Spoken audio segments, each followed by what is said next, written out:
Canto 1, capítulo 9, verso 44. Sampadyamanam agyaya bhishmam brahmani nishkali sarve babhuvuste tushning vayang siva dinatyaye. Tradução.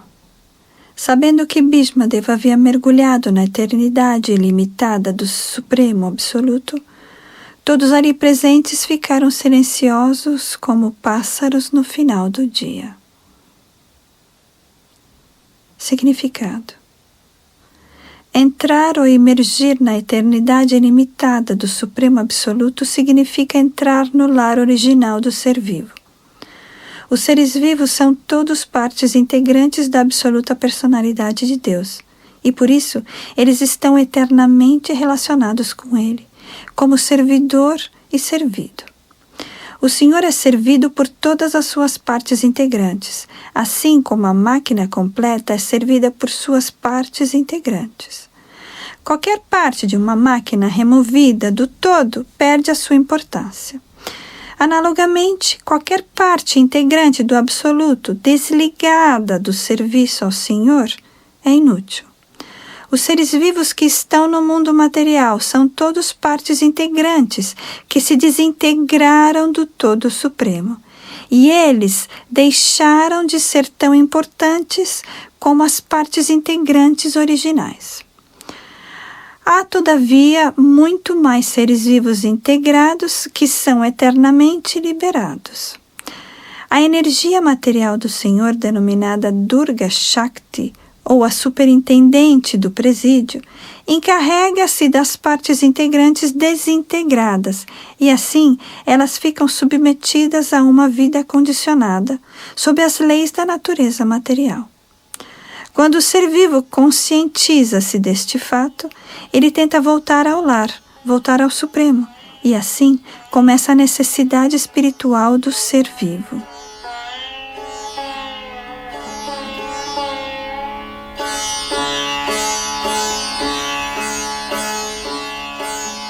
Essa necessidade espiritual chama-se Brahma Jiññāsa, ou pergunta sobre o Brahman.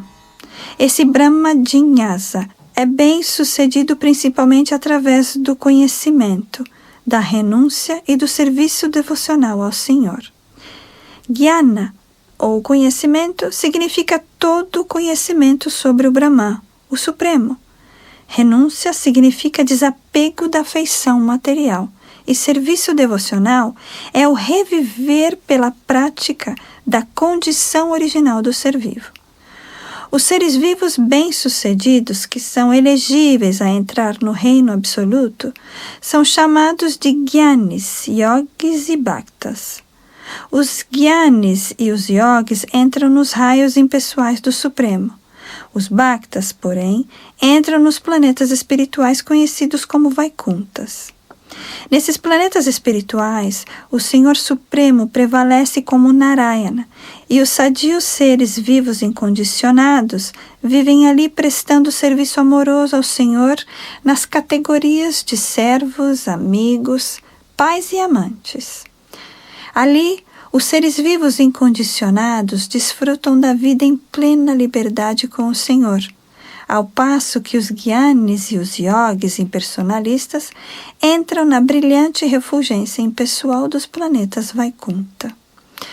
Os planetas Vaikuntha são todos autoluminosos como o Sol, e os raios dos planetas Vaikuntha chamam-se Brahmajyoti. O Brahmajyoti espalha-se ilimitadamente e o mundo material é apenas uma porção coberta de uma parte insignificante do mesmo Brahmajyoti. Esta cobertura é temporária e, portanto, é uma espécie de ilusão.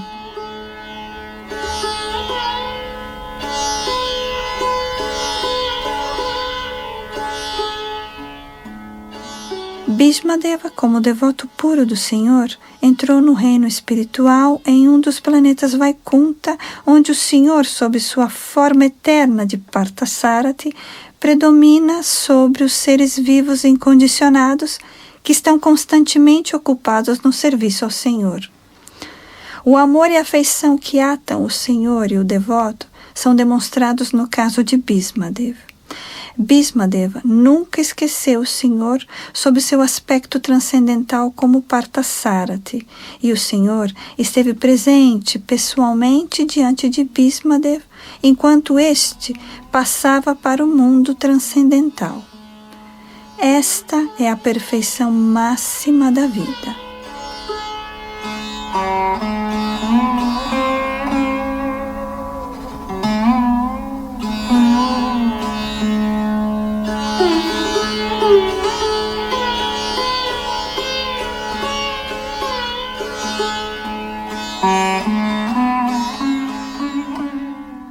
Canto 1, capítulo 9, verso 45.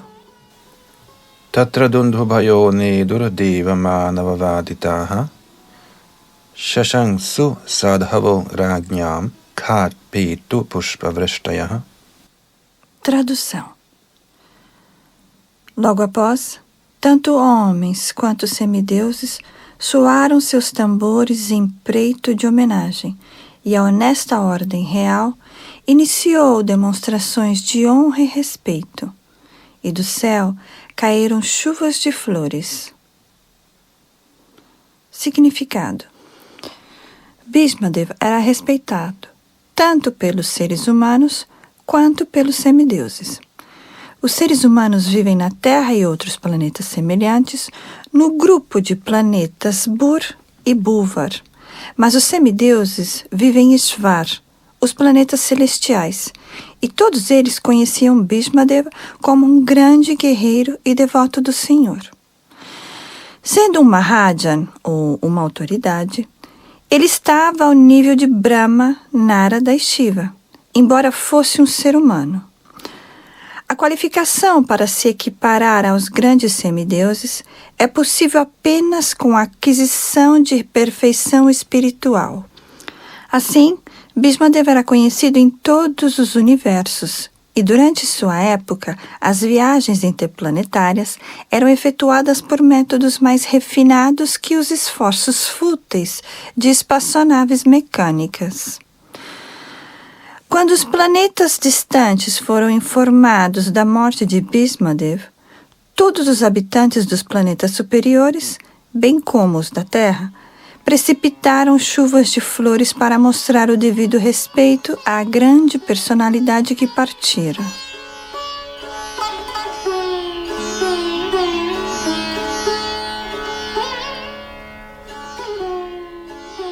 Essa chuva de flores do céu é um sinal de reconhecimento pelos grandes semideuses e nunca deve ser comparada à decoração de um corpo morto. O corpo de Bhismadeva perdeu seus efeitos materiais devido a estar saturado de compreensão espiritual. E assim, o corpo estava espiritualizado, da mesma forma que o ferro fica em brasa quando está em contato com o fogo. Não se pode admitir, portanto, que o corpo de uma alma completamente autorrealizada seja material. Cerimônias especiais são observadas para esses corpos espirituais.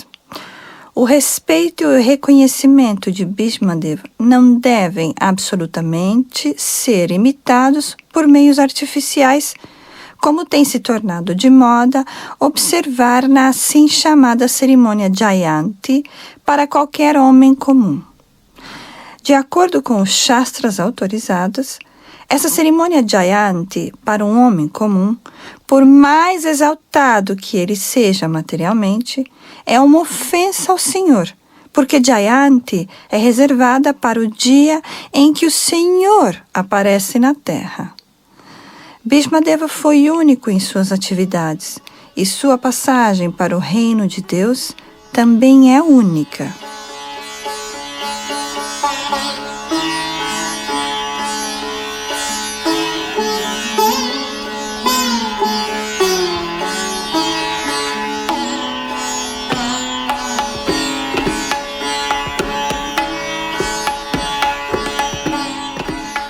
Canto 1, capítulo 9, verso 46. Tasya nirhanadini sampare tasya bhargava Yudhishthira karayitva muhurtam dukhito bhavat. Tradução. Ó descendente de Brigo, Shaunaka, após executar os rituais fúnebres para o corpo morto de Bhismadev, Maharaj Yudhishthira ficou momentaneamente dominado pelo pesar. Significado. Bhismadeva era não apenas um grande líder da família de Maharaj Yudhishthira, mas também era um grande filósofo e amigo para ele, seus irmãos e sua mãe. Desde que Maharaj Pandu, o pai dos 5 irmãos encabeçados por Maharaj Yudhishthira, havia morrido, Bhismadeva fora o mais afetuoso avô dos Pandavas e protetor da enviuvada nora Kunti Devi. Embora Maharaj Dhritarashtra, o tio mais velho de Maharaj Yudhishthira, estivesse ali para zelar por eles, sua afeição estava mais ao lado de seus 100 filhos, encabeçados por Duryodhana. Finalmente, uma trama colossal foi montada para privar os 5 irmãos órfãos do direito legítimo ao reino de Hastinapur. Houve uma grande intriga, comum nos palácios imperiais, e os 5 irmãos foram exilados para um lugar deserto. Mas Bhismadeva foi sempre um bem-querente sinceramente compassivo, avô, amigo e filósofo para Maharaj Yudhishthira, até o último momento de sua vida. Ele morreu muito feliz por ver Maharaj Yudhishthira ao trono. De outra forma, ele teria muito abandonado seu corpo material, ao invés de sofrer a agonia dos sentimentos imerecidos dos Pandavas. Ele estava simplesmente esperando pelo momento oportuno, porque estava seguro e certo de que os filhos de Pandu sairiam vitoriosos da batalha de Kurukshetra, pois sua onipotência, Shri Krishna, era o protetor deles. Como um devoto do Senhor, ele sabia que os devotos do Senhor não podem ser aniquilados em tempo algum. Maharaj Yudhishthira estava completamente ciente de todas essas boas qualidades de Bhismadeva. Por isso, ele devia estar sentindo a grande separação. Ele estava pesaroso pela separação desta grande alma, e não pelo corpo material que Bhismadeva abandonara. O cerimonial fúnebre era um dever necessário, embora Bhismadeva fosse uma alma liberada. Uma vez que Bhismadeva não tinha sucessor, o neto mais velho, ou seja, Maharaj Yudhishthira, era a pessoa indicada para executar essa cerimônia. Foi uma grande dádiva para Bhismadeva que um igualmente grande filho da família levasse a cabo os últimos rituais para tão grande homem.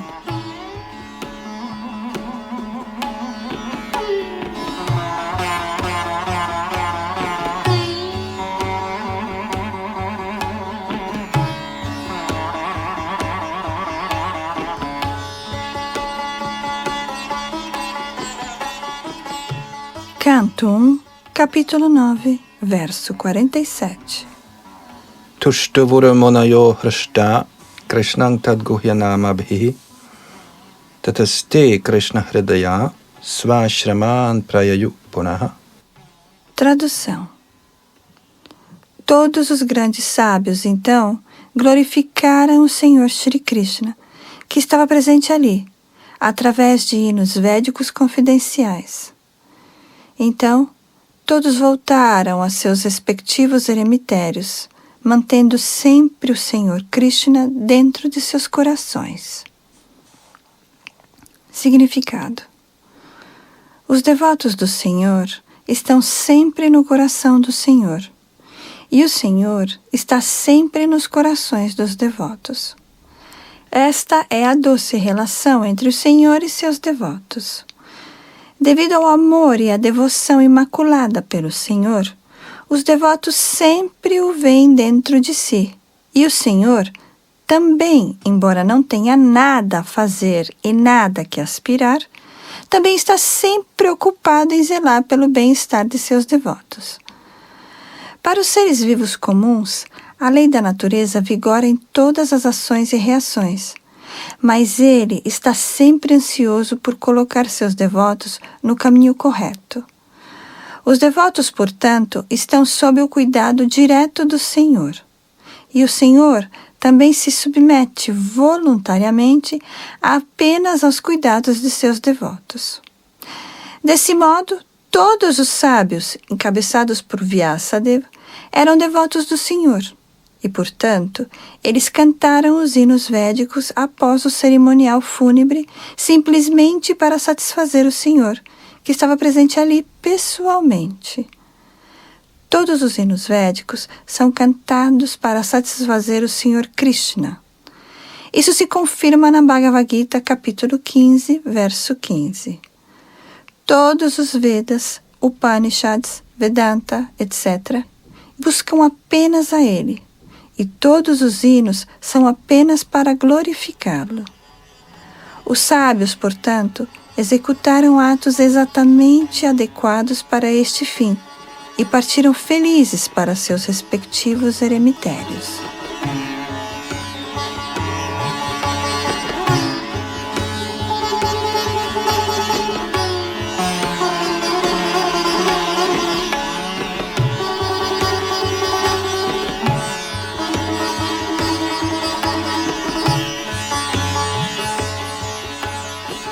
Canto 1, capítulo 9, verso 48. Tato yudhishthiro gatva saha Krishno gajahvayam pitarang santavyamasa gandharing chatapasvinim. Tradução. Em seguida, Maharaj Yudhishthira partiu imediatamente para sua capital Hastinapur, acompanhado pelo Senhor Shri Krishna. E ali, ele consolou seu tio e sua tia Gandhari, que era uma seta. Significado. Dhritarashtra e Gandhari, o pai e a mãe de Duryodhana, e os irmãos deste, eram os tios mais velhos de Maharaj Yudhishthira. Após a batalha de Kurukshetra, o célebre casal, tendo perdido todos os seus filhos e netos, ficou sob o cuidado de Maharaj Yudhishthira. Eles estavam passando seus dias em grande agonia por aquela grande perda de vidas e praticamente viviam a vida de ascetas.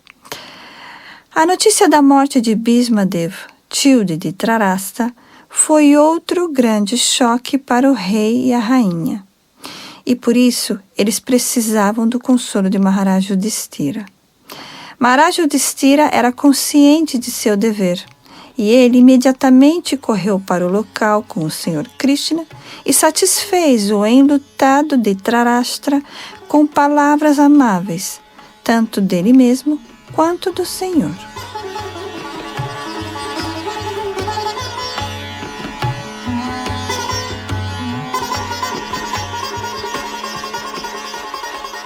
Gandhari era uma poderosa asceta, embora vivesse como uma esposa fiel e mãe bondosa.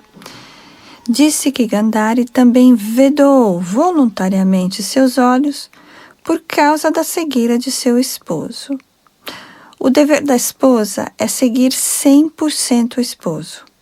E Gandhari era tão fiel a seu esposo que o seguiu mesmo em sua perpétua cegueira. Portanto, em suas ações, ela era uma grande asceta. Além disso, o choque que ela sofreu por causa da matança maciça de seus 100 filhos e de seus netos era certamente demasiado para uma mulher.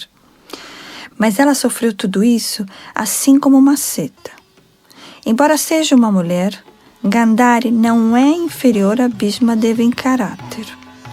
Ambos são personalidades notáveis no Mahabharata.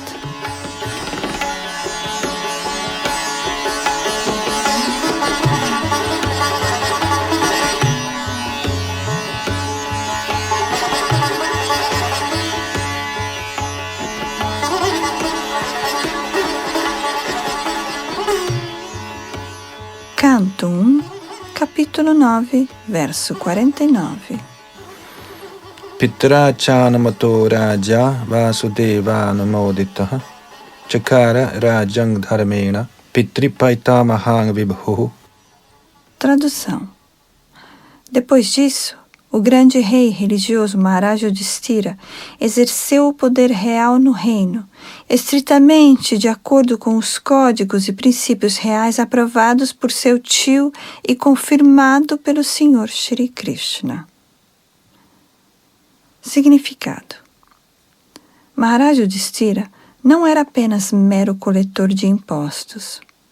Ele estava sempre consciente de seu dever como rei, que não é menor que de um pai ou mestre espiritual. O rei deve zelar pelo bem-estar de todos os cidadãos sob todos os ângulos de elevação social, política, econômica e espiritual. O rei deve saber que a vida humana destina-se a liberar a alma encarcerada do cativeiro das condições materiais. E por isso seu dever é cuidar para que os cidadãos sejam adequadamente atendidos para atingir esse estágio máximo de perfeição. Maharaj Yudhishthira seguia estritamente esses princípios, como será visto no próximo capítulo. Ele não apenas seguia os princípios, mas também obteve a aprovação de seu velho tio, que era experiente em assuntos políticos, e assim também foi confirmado pelo Senhor Krishna, o orador da filosofia da Bhagavad Gita.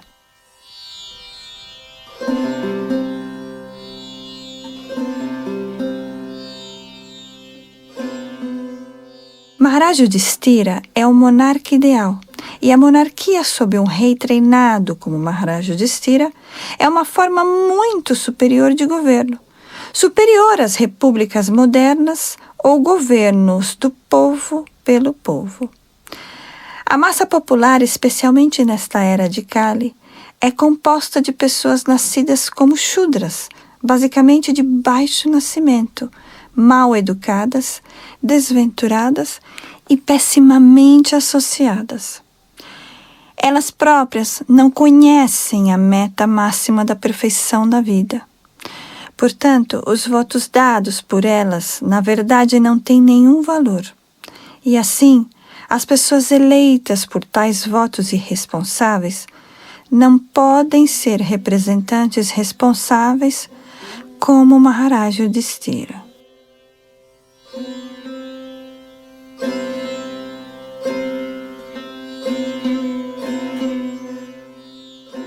Neste ponto, encerram-se os significados Bhaktivedanta do primeiro canto, capítulo 9, do Srimad Bhagavatam, intitulado A Morte de Bhishmadev na Presença do Senhor Krishna.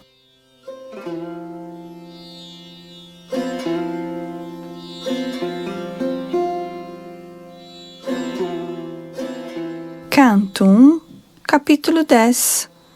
A partida do Senhor Krishna para Dvarka.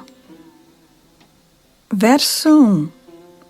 Shaunaka uvacha hatva swarikthas preda atatayano yudhishthiro dharma britang varishtaha sahanujjai pratyavaruddha bhojanaha katang pravritta kimakara shit tataha. Tradução. Shaunaka Muni perguntou: após matar seus inimigos que desejavam usurpar a herança a que tinha direito, como o maior de todos os homens religiosos, Maharaj Yudhishthira, assistido por seus irmãos, governou seus súditos. Certamente, ele não podia desfrutar livremente de seu reino com consciência irrestrita. Significado. Maharaj Yudhishthira era o maior de todos os homens religiosos.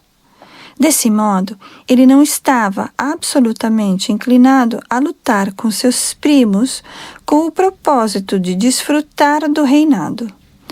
Ele lutou por causa justa porque o reino de Hastinapur era uma herança de direito e seus primos queriam usurpá-la para eles mesmos. Portanto, ele lutou por causa justa, sob a orientação do Senhor Shri Krishna, mas não pôde desfrutar dos resultados da vitória, porque seus primos foram todos mortos na luta. Portanto, ele governou o reino por uma questão de dever, auxiliado por seus irmãos mais novos. A pergunta era importante para Shaunakarishi, que queria saber sobre o comportamento de Maharaj Yudhishthira quando ele estava à vontade para desfrutar do reino.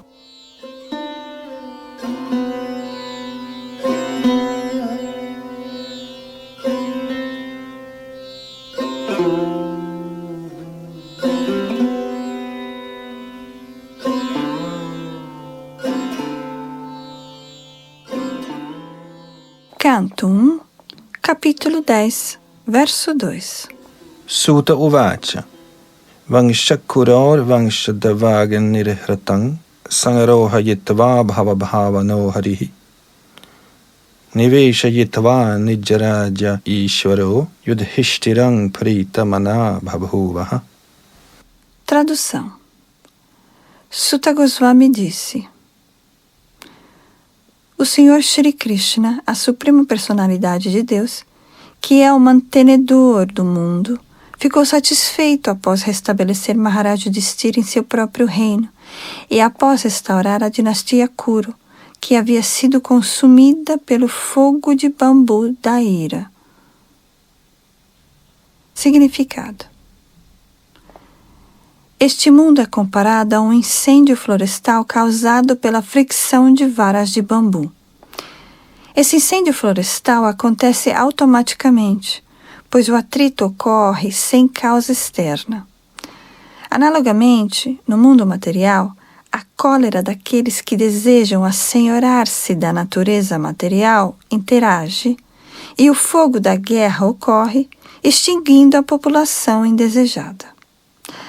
Tais incêndios ou guerras acontecem, e o Senhor nada tem a ver com eles. Mas por querer manter a criação, ele deseja que a massa popular siga o caminho correto da autorrealização, que capacita os seres vivos a entrarem no reino de Deus.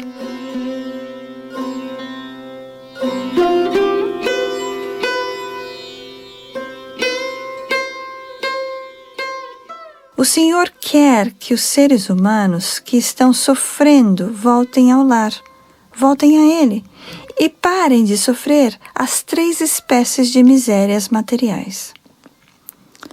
Todo o plano da criação é feito dessa maneira, e aquele que não volta a si sofre no mundo material por causa das misérias que lhe aflige a energia ilusória do Senhor.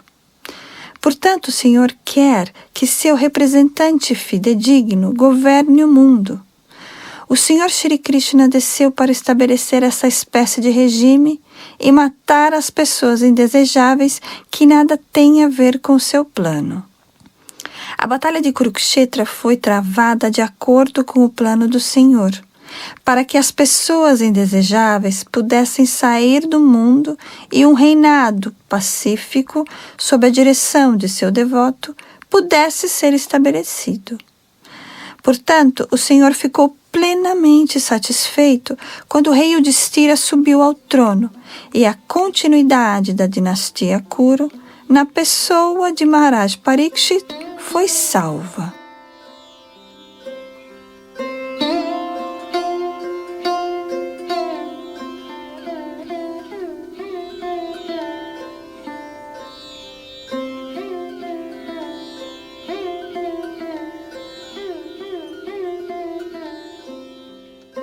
Canto 1, capítulo 10, verso 3.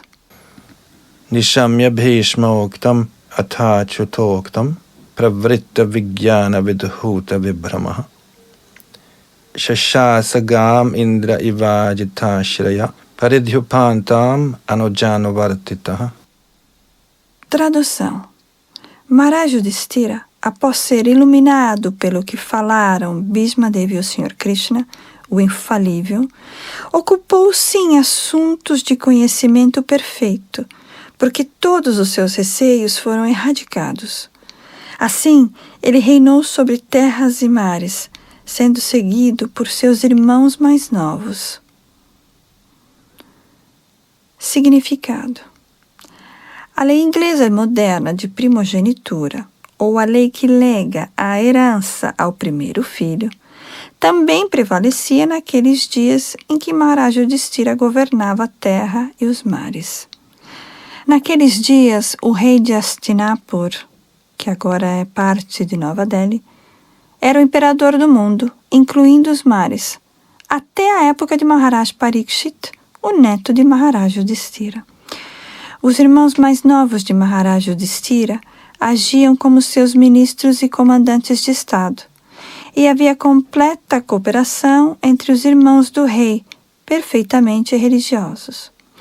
Maharaja Yudhishthira era o rei ou representante ideal do Senhor Shri Krishna para governar o reino da terra, e era comparável ao rei Indra, o governante representativo dos planetas celestiais.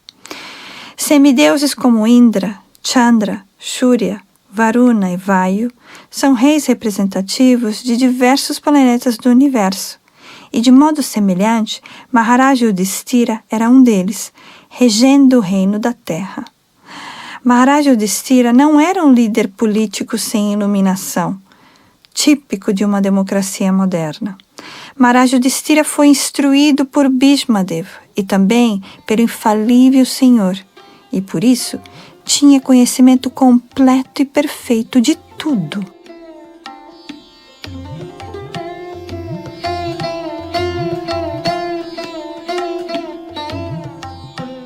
O chefe de Estado executivo eleito de hoje em dia é como uma marionete, porque não tem poder de governar. Mesmo que ele seja iluminado como Maharaja Yudhishthira, não pode fazer nada por sua própria vontade devido à sua sujeição à Constituição. Portanto, existem muitos estados sobre a Terra disputando por motivos de diferenças ideológicas ou outras motivações egoístas. Mas um rei como Maharaja Yudhishthira não tinha nenhuma ideologia feita por ele mesmo. Ele tinha apenas que seguir as instruções do Senhor infalível e do representante do Senhor e do agente autorizado Bhishmadev. Instruiu-se nos Shastras que a pessoa deve seguir a grande autoridade e o Senhor infalível, sem nenhuma motivação pessoal ou ideologia pré-fabricada. Portanto, era possível a Maharaja Yudhishthira governar o mundo inteiro, incluindo os mares, porque os princípios eram infalíveis e universalmente aplicáveis a todos.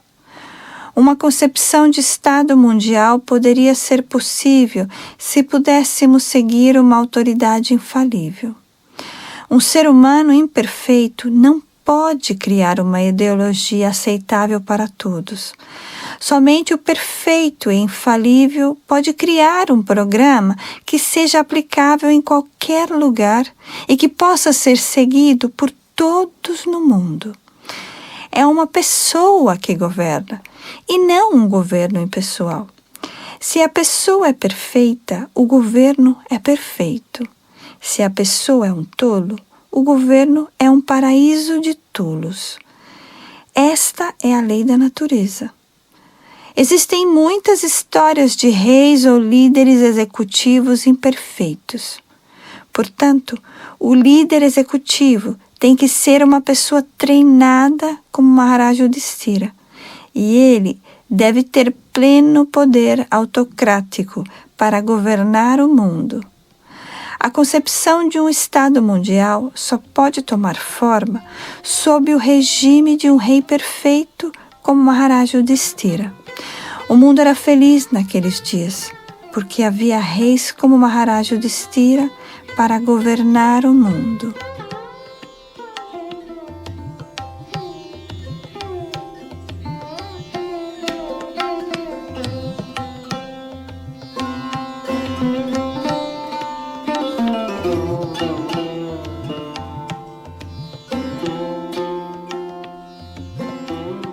Canto 1, capítulo 10, verso 4. Kamanga vavarsha parajanya sarvakama dughamahi Sishichu sma vrajan gava payasodha swatir muda. Tradução. Durante o reinado de Maharaj Yudhishthira, as nuvens choviam toda a água que as pessoas necessitavam, e a terra produzia todas as coisas necessárias ao homem, em abundância.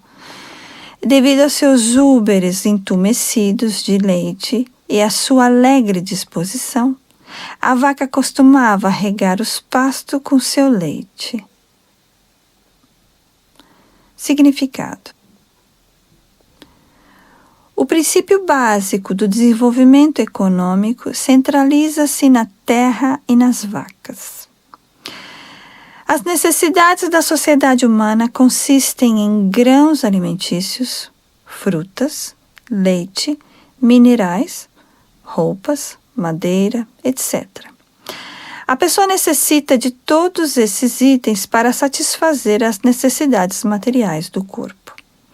Certamente não há necessidade de carne ou peixe, ou ferramentas de ferro e maquinárias. Durante o regime de Maharaj Yudhishthira, em todo o mundo havia chuvas regulares. Os aguaceiros não estão sob o controle do ser humano. O rei celestial Indradeva é o controlador das chuvas, e ele é o servo do Senhor. Quando o Senhor é obedecido pelo rei e pelas pessoas sob a administração do rei, há chuvas regulares no horizonte. E essas chuvas são as causas de toda a variedade de produtos agrícolas. As chuvas regulares não ajudam apenas a ampliar a produção de cereais e frutas, mas quando se combina com as influências astronômicas, a ampla produção de pedras preciosas e pérolas. Os cereais e vegetais podem alimentar suntuosamente o homem e os animais, e uma vaca gorda dá leite suficiente para suntuosamente suprir vigor e vitalidade a um homem. Se há bastante leite, bastante cereais, bastantes frutas, bastante algodão, bastante seda e bastante joias, por que então as pessoas precisam ainda de cinemas, casas de prostituição, matadouros e etc.? Qual a necessidade de uma vida artificial e luxuosa de cinema, carros, rádio, carne e hotéis? Acaso essa civilização produziu algo além das desavenças individuais e nacionais? Estaria essa civilização promovendo a causa da igualdade e fraternidade ao enviar milhares de homens a fábricas infernais e aos campos de batalha por causa dos caprichos de um homem particular?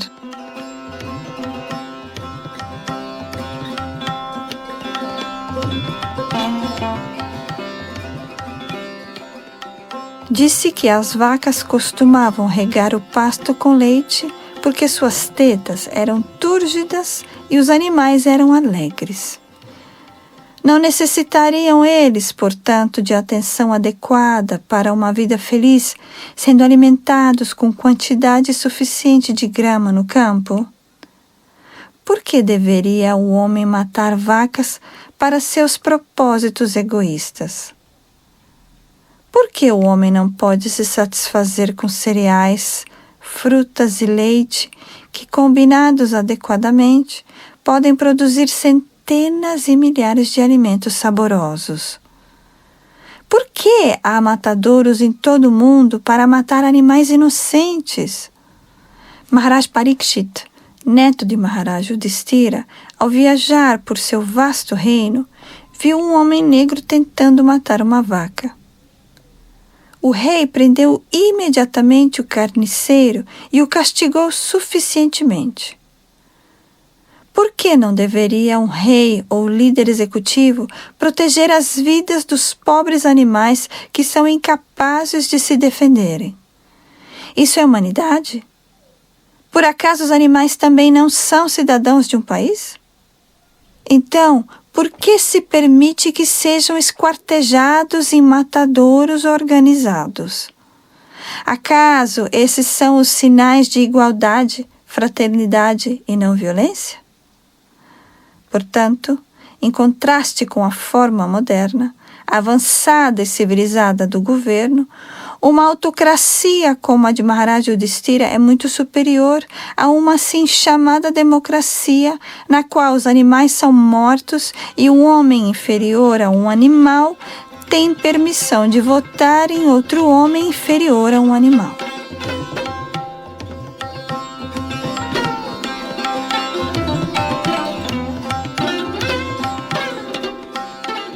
Todos nós somos criaturas da natureza material.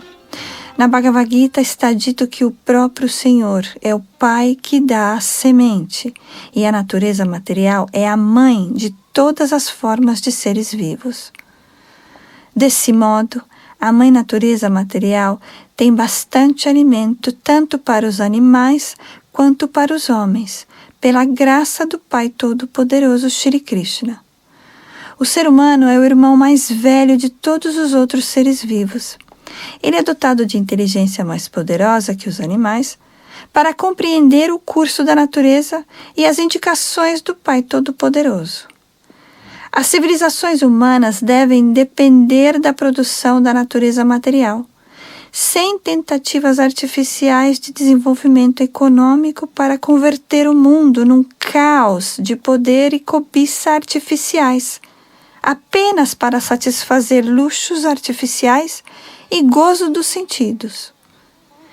Isso nada mais é que a vida de cães e porcos.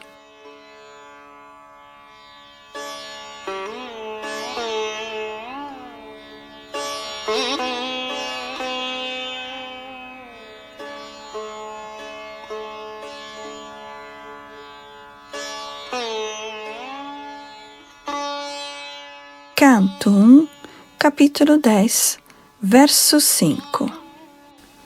Nadya samudra giraya savanaspati virudha phalayantyo shadhaya sarva kamam anvritutasya vai. Tradução. Os rios, oceanos, colinas, montanhas, florestas, trepadeiras e drogas ativas, em todas as estações, pagavam sua taxa ao rei com abundância. Significado. Uma vez que Maharaj Yudhishthira estava sob a proteção de Ajita, o Senhor infalível, como se mencionou anteriormente, as propriedades do Senhor, a saber, os rios, oceanos, colinas, florestas, etc., estavam todos satisfeitos e costumavam suprir suas respectivas cotas para as taxas reais. O segredo do sucesso é refugiar-se na proteção do Senhor Supremo. Sem sua sanção, nada se torna possível. Fazer desenvolvimento econômico por nossos próprios esforços, através de ferramentas e maquinárias, não é tudo. Deve haver a sanção do Senhor Supremo, pois de outra forma, apesar de todos os arranjos mecânicos, tudo será mal sucedido. A causa última do sucesso é Daiva, o Supremo.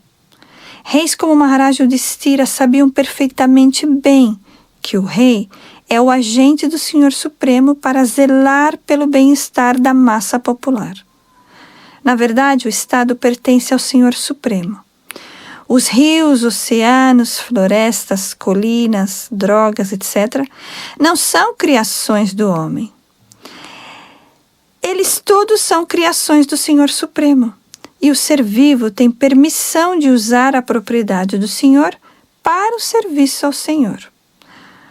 Os chavões de hoje em dia dizem que tudo é para o povo e, portanto, o governo é pelo povo e para o povo. Mas para produzir uma nova espécie de humanidade no momento atual, baseada na consciência de Deus e na perfeição da vida humana, a ideologia do comunismo divino, o mundo tem que seguir novamente os passos de reis como Maharaj Yudhishthira ou Parikshit. Pela vontade do Senhor, há abundância de tudo, e podemos usar adequadamente as coisas para viver confortavelmente, sem inimizade entre homens e animais ou entre homem e natureza. O controle do Senhor está em toda parte, e se o Senhor estiver satisfeito, todas as partes da natureza se satisfarão. O rio fluirá profusamente para fertilizar a terra, os oceanos suprirão quantidade suficiente de minerais, pérolas e joias, as florestas suprirão suficiente madeira, erva e vegetais, e as mudanças de estação ajudarão efetivamente a produzir frutas e flores em quantidade suficiente. O modo de vida artificial, dependente de fábricas e ferramentas, pode dar assim chamada felicidade apenas a um número limitado, à custa de milhões. Desde que a energia da massa popular começou a ser ocupada na produção fabril, os produtos naturais estão sendo preteridos e, por isso, a massa popular é infeliz. Por não ser educada adequadamente, a massa popular está seguindo os passos de monopólios interessados na exploração de reservas naturais. E, por isso, há uma aguda competição de indivíduo para indivíduo, de nação para nação. Não há um agente treinado do Senhor que controle isso. Devemos aqui analisar os defeitos da civilização moderna pela comparação e devemos seguir os passos de Maharaj Yudhishthira para purificar o homem e eliminar os anacronismos.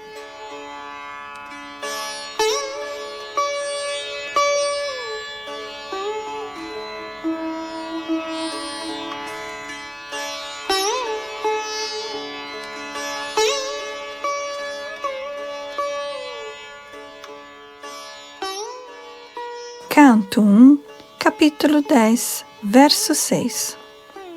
Nadhayo vyadhaya klesha daiva bhutatma hitava ajata shatrav abhavan jantu hang ragi karhechit. Tradução. Pelo fato de o rei não ter inimigos, os seres vivos não eram em tempo algum perturbados por agonias mentais, doenças ou calor e frio excessivos. Significado. Ser não violento com os seres humanos e ser matador ou inimigo dos pobres animais é uma filosofia de Satã. Nesta era, há hostilidade contra os pobres animais e, por isso, as pobres criaturas estão sempre ansiosas. A reação dos pobres animais recai sobre a sociedade humana e, portanto, há sempre tensão de guerras frias e quentes entre os homens, individual, coletiva ou nacionalmente. Na época de Maharaj Yudhishthira não havia nações diferentes, embora houvesse diversos estados subordinados. O mundo inteiro era unido e o líder supremo, sendo um rei treinado como Maharaj Yudhishthira, mantinha todos os habitantes livres de ansiedades, doenças e calor ou frio excessivos.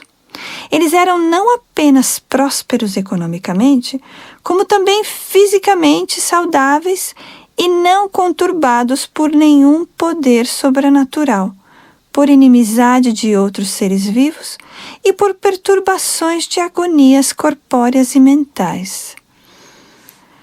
Há um provérbio em Bengali segundo o qual um rei ruim arruína o reinado e uma dona de casa ruim arruína a família. Essa verdade também é aplicável neste caso. Visto que o rei era piedoso e obediente ao Senhor e aos sábios, visto que ele não era inimigo de ninguém, e visto que ele era um agente reconhecido do Senhor e, portanto, protegido por ele, todos os cidadãos, sob a proteção do rei, eram, por assim dizer, diretamente protegidos pelo Senhor e seus agentes autorizados. A menos que a pessoa seja piedosa e reconhecida pelo Senhor, ela não pode tornar felizes as outras que estão sob seus cuidados. há plena cooperação entre o homem e Deus e entre o homem e a natureza. E essa cooperação consciente entre o homem e Deus e o homem e a natureza, que foi exemplificada pelo rei Yudhishthira, pode trazer felicidade, paz e prosperidade ao mundo. A atitude de uns explorarem os outros, costumeira nos dias que correm, trará apenas misérias.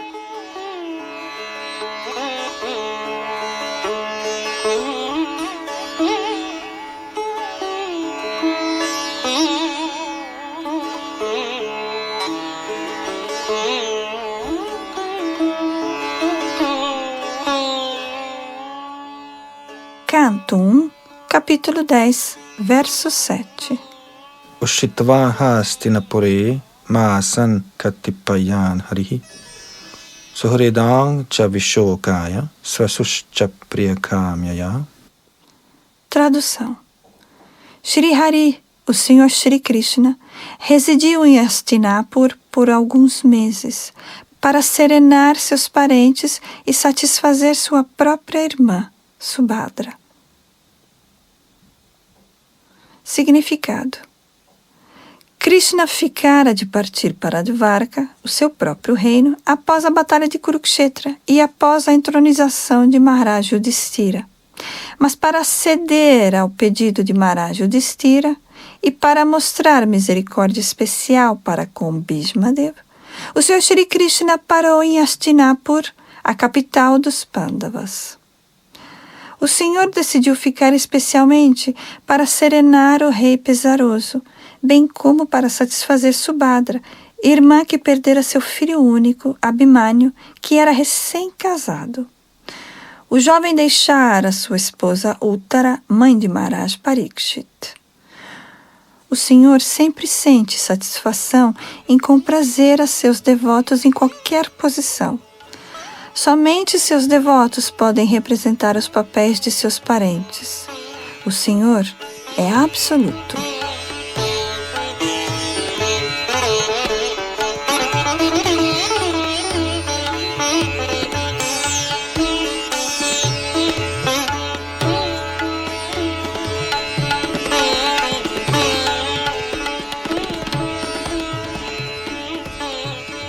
Canto 1, capítulo 10, verso 8.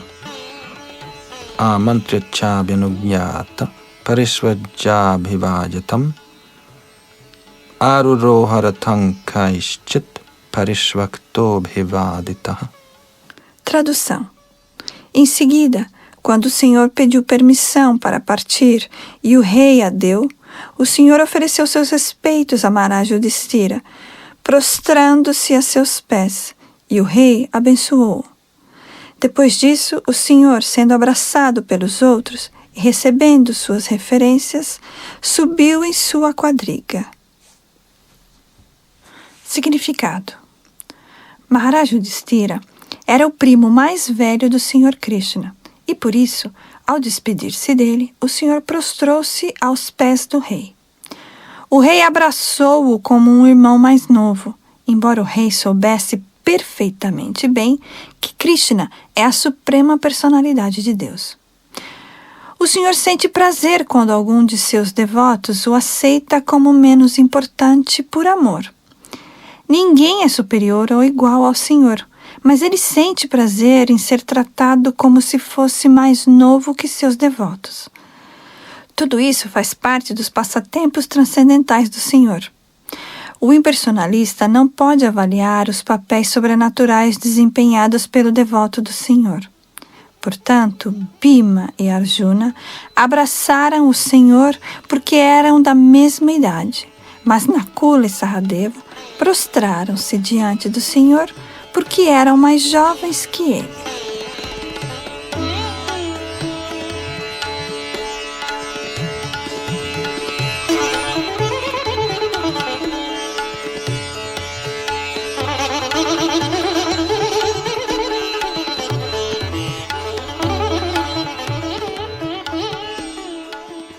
Canto 1, capítulo 10, versos 9 e 10. Subhadra Draupadi Kunti Viratattanaya Tatha Gandhari Dhritarashtrascha Yuyutsur Gautamo Yamau Vrikodarascha Dhaumyascha Striyo Matsya Sutadaya Nase Hire Vimohyanto Virahang Sharangadhanvanaha. Tradução. Naquele momento, Subhadra, Draupadi, Kunti, Uttara, Gandhari, Dhritarashtra, Yuyutsu, Kripacharya, Nakula, Sahadeva, Bhimasena, Daumya e Satyavati, todos quase desmaiaram porque lhes era impossível suportar a separação do Senhor Krishna. Significado. O Senhor Shri Krishna é tão atrativo para os seres vivos, especialmente para os devotos, que lhes é quase impossível tolerarem a separação dele. A alma condicionada, sob o encanto da energia ilusória, se esquece do Senhor, pois de outro modo também não poderia suportar a separação. O sentimento dessa separação não pode ser descrito, mas pode ser apenas imaginado pelos devotos.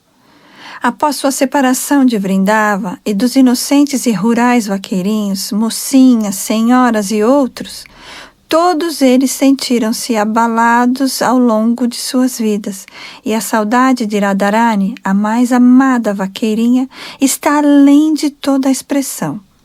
Certa vez, eles se encontraram em Kurukshetra durante um eclipse solar, e o sentimento expresso por eles foi comovedor. É claro que há uma diferença nas qualidades dos devotos transcendentais do Senhor, mas nenhum daqueles que tenham alguma vez entrado em contato com o Senhor por comunhão direta ou de outra forma pode deixá-lo por um momento sequer. Esta é a atitude do devoto puro.